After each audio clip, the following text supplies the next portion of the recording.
Hello, I'm Dr. Michelle Drake. I'm a 30-year practice owner of the Drake Center for Veterinary Care in Encinitas, California.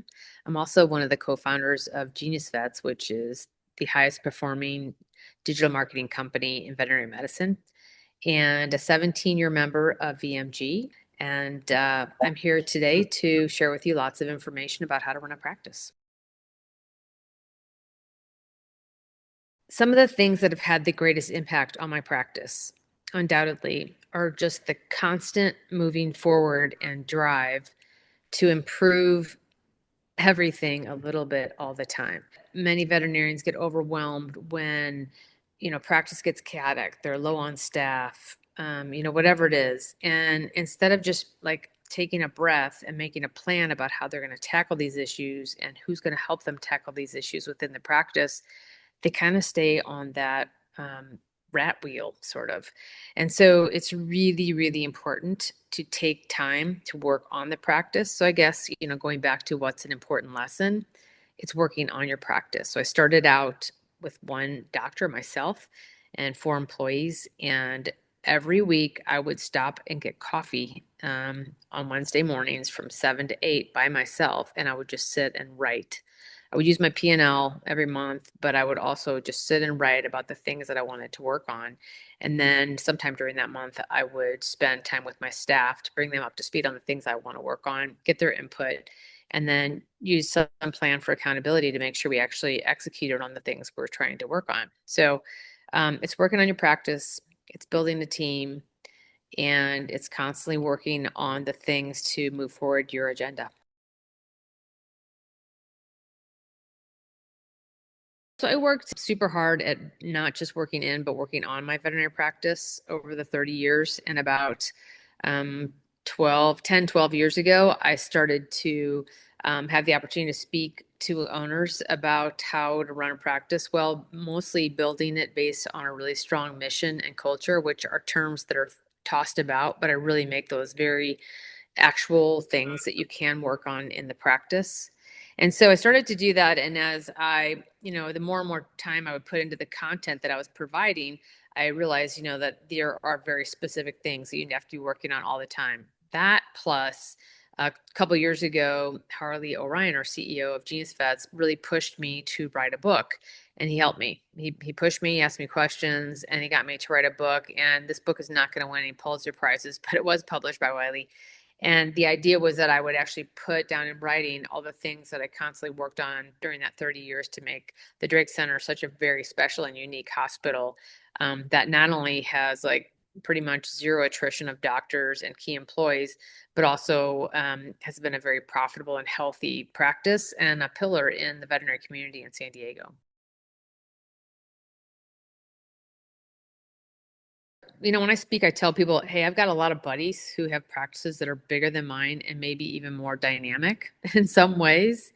But the difference is, I've taken the time to figure out how to transfer the knowledge for myself to someone else. And so, unless you really are thoughtful about what is it that someone needs to be doing in their practice and working on, and give them the tools and understanding behind that, then they're not going to be able to start performing that way.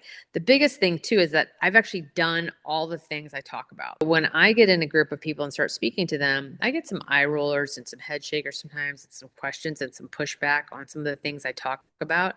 But the difference in myself and someone else speaking is that I can address almost any question or naysayer in the room. And it's not as if you have to do it my way, but I will tell you that I actually have gone through and worked through all kinds of dramatic things that have happened. I've had two floods in my building over the 30 years. I've had, economic situations based on the economic cycles in our country. Issues with HR, et cetera. I've had just about every kind of, dramatic thing that could happen in a hospital. So I can kind of discuss, and answer questions to those things because I've actually done them. And I built my hospital from myself to 10 doctors, 10 plus doctors during this time, during some pretty crazy times, including COVID. I think I have a unique perspective in that I've actually done all the things I talk about. That veterinarians can tell when something's really authentic and true. When I do speak to them about certain things, they think, yeah, that makes sense. And I can see where that's important. And I don't have that going on in my practice. Can you please help me figure that out? Which is quite often one of the biggest one is culture and how to build a really strong culture. That is so important. And I think, again, that term is tossed around so much, but very few people really know that this is something very intentional that you have to do and work on all the time to make it work. But it is the base of a healthy practice and the base of providing great customer care and patient care is to have a strong culture to start with. Probably like 20 years ago, we started writing down the Drake difference. So I wanted my employees to really think about and be thoughtful about what is the difference in our veterinary practice to work here, to work at the front desk at our hospital, to be a technician in our hospital, to be a doctor in our hospital, all the services that we provide, how we provide them, the kind of care that we provide. What is the difference that a client should experience coming through the hospital, that a patient should experience coming through our hospital, and an employee should experience coming through our hospital? So we would update this every couple years, but the idea was that I wanted my employees to know that we are different because we constantly work on all these areas to improve them little bits all the time. And I want them to see that there is a difference and to be really proud of that also, but also know that we are constantly striving for a better way of doing things for again, our patients and our clients.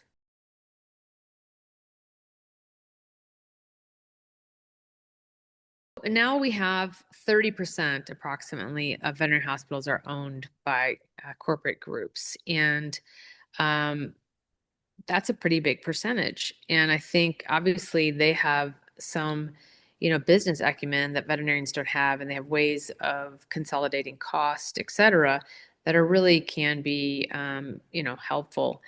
But there is some pretty significant missing ingredients of the connection between private equity and corporate groups and their goals, their culture, and what goes on in a veterinary hospital and what motivates and drives veterinary employees, doctors in that facility. So I think there's the missing ingredient that what I have seen in my own experience and from a lot of my friends, and then in being out in the world and experiencing this, is that there's been a lack of succession planning.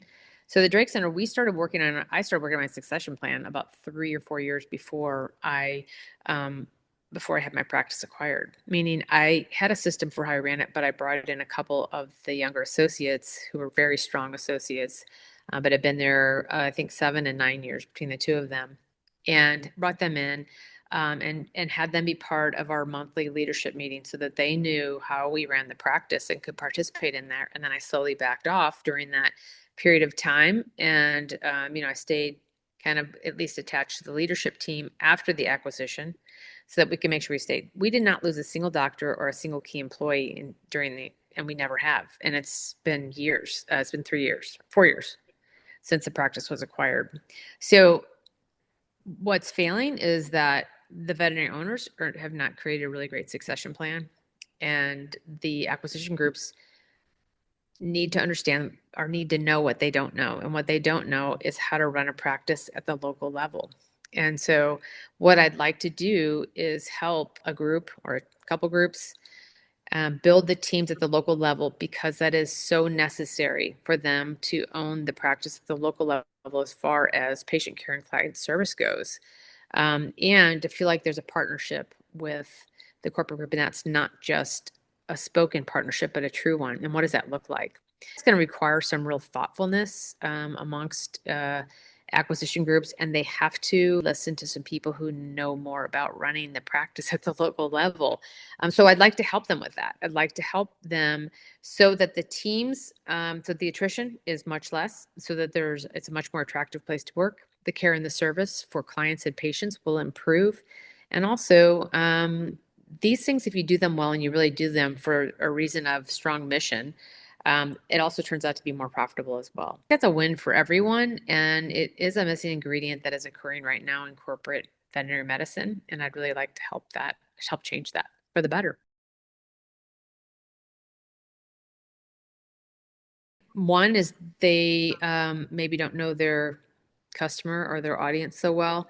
And so making sure there's some people that are involved in the process that really understand what this feels like for the employees and the key doctors to make sure that the owner of the practice has a succession plan and that you work with them to make sure that the associates or whoever is going to be the medical director and the manager of the hospital, that they have a very strong way of running the hospital, that there is less push down feeling from corporate to the local hospitals. This is not going to achieve much of anything other than frustration and lack of engagement in the hospital.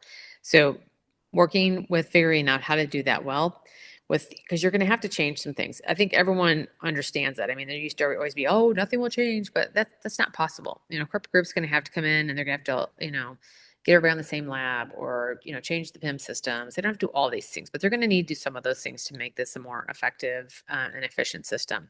But the working with the hospitals is incredibly important. And so, and just really finding, helping to train the remaining team of how to own their hospital and how to run their hospital at the local level because they know their issues with their team and they know their opportunities better than anyone else does. And so let's let them manage that hospital. Um, Obviously, they're not going to be off in the weeds by themselves, but let's give them the tools they need to manage the hospital, and that's what I'd like to do. If they want to have their own identity and they want to have their own ownership of their facility as far as care and service goes. And obviously the culture. They want to own their own culture, but I think even prior to corporate medicine being involved in veterinary medicine, veterinarians themselves are not so great at building strong cultures. So maybe if it wasn't there before, it certainly isn't going to be there after an acquisition. In fact, it's going to start to fall apart even more. So helping the teams learn how to build a strong culture, run their business mission as a mission, a strong mission, and then having a process for how we manage issues and opportunities on a monthly basis so that we can stay on top of them at the local level. It really depends on the practice, honestly. Like some practices are extremely well run and they have really strong teams. And so, really, for the most part, you should check in, but you should probably stay out of their way and let them do what they do well and ask them what they need so that they can be even better than they are. And then you're going to have teams that are going to need help building. And so those are the teams you're going to work with them to help them find the right medical director and manager, and then help them create a system, built on a mission and a culture and a system of how to run the practice. Really, again, it depends on where you meet that practice. Once they've been acquired, and how you're going to help them take the next steps. Ask them what they need, work with them, and help them to be the best they can be themselves. And that's going to get the most pride of ownership of the facility itself because the corporate people are not in the hospital doing the work every day. The veterinarians and the staff are there. So we want them to own that, and help them own the ability to process issues and opportunities so that they can be in the most efficient and profitable. If I have an opportunity to spend like 3 to 4 hours with a group, I'm going to walk them through how to build a very strong mission-driven hospital with a really strong culture. And that is the base of any healthy organization, without a doubt. And veterinarians have an amazing mission, so it's super easy, but people don't really understand how to use that mission to run their business and make all the decisions going forward based on what that mission is. And then how to build a strong culture. What does that look like? How much, if you have a bad culture, what are the steps we need to take? This is very intentional work to build a strong culture. And it's something that you build. And if you have a bad one right now or a poor one, it's going to take 6 to 12 months to correct that. And you will have to make some tough decisions during that time. And then it's a constant thing. You're always working on your culture, learning how to hire for culture and train for skill. Is an extremely important lesson. Then we're going to talk about how to build your leadership team, how to have very strong leadership team, how to run meetings on a regular basis. Which kind of cadence do you want? Like how often are you going to have these meetings, staff meetings, the types of agendas that are important, and then the accountability to get the things done that you mentioned that you want to get done. Alignment within the practice is extremely important if you want clients to trust you and you want staff to be engaged and not get burnt out. So aligning the whole team, and how do you go about doing that? I'm going to talk about marketing, but marketing from a perspective of an owner. So owners are not going to be going on Facebook and Instagram and posting things, but the owner needs to know who they are, and they need to know what is going on in their business. They need to make sure the team all knows that. And so then that helps you decide, what are you going to put on your website? What are we going to post for, digital marketing? And, what organizations meet our needs depending on who we are as a practice, because SEO, search engine optimization, is a really important tool to use, but only when it's used with a company that knows what they're doing and you understand how to use it. So again, the owners are not going to be typing away and building things, but the owners need to participate on a regular basis to make sure that the message about who the practice is is ingrained on the team, internal marketing, and then going out to the community to get new clients and bond the ones that you already have. So I speak currently to VMG groups that are about, groups of 20 to 40 people. And that may be, 20 to 30 practices in a room. And so before I go into them, I'm going to tell them the key things that are going to come through are the 8 pillars that everyone should be working on all the time. But in addition, that group may have certain things that say, burnout. You want to, really dive into how to avoid burnout in a practice, how to create better boundaries in a practice, because that's really important, to not, lose traction and time, how to run meetings, how to have really strong agendas, the accountability following up after meetings to make sure the things we're trying to work on get completed. um, Marketing, like, I can talk a lot about marketing and what's the really important key aspects that should be occurring in your practice to make sure that you're getting your message out to the public and getting good client content and information for pet care as well. So, I have some very specific talks that I think are really important, but then I'm also able to tailor the discussions that we're going to have, and maybe even some workshops, like how to build your culture. I have like a 1 hour workshop just on that, and that could probably be 2 hours, because it's actually a process that takes some thought and understanding before you can start to put it into place in your own practice. So, I have, some basic things that I think are extremely important that everyone needs to work on, but I can also deep dive into some of these other areas depending on what the group wants. Building a strong culture. How do you actually do that? What are the steps you need to take? How to create better boundaries in your practice? What type of meeting agendas do you want to have? And how do you build a strong meeting? And how much time does it take to do that? And how often should you be meeting? Um, these are very important topics that we can dive into and spend a lot of time on. I've had people read my book and write me notes and say that within 3 months they could tell a big difference in their practice. So I think it depends on where the practice is at when they start working on the things I recommend they work on.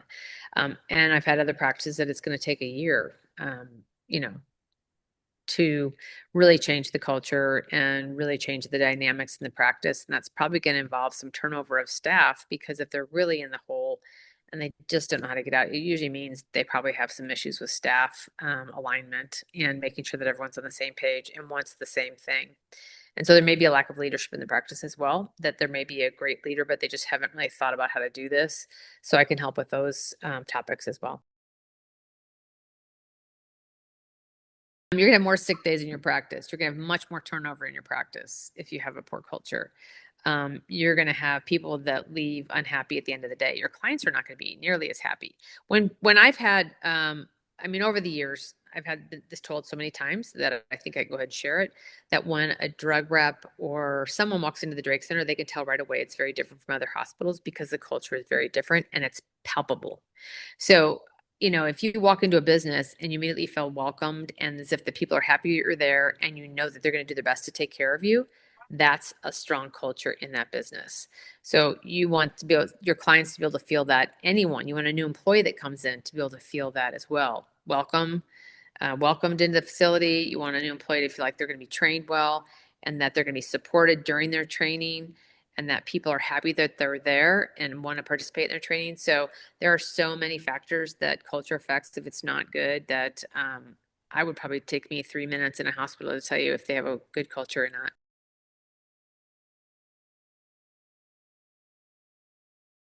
Again, my name is Dr. Michelle Drake, and I have a set of 8 pillars that are so important to running your practice. And I would love to be able to come in and help your group so that they can go back to their practices and take some super concrete things on how to build a strong practice, a very healthy practice that people want to work in and is also very profitable. So if you're interested, let me know. I'd love to come help you.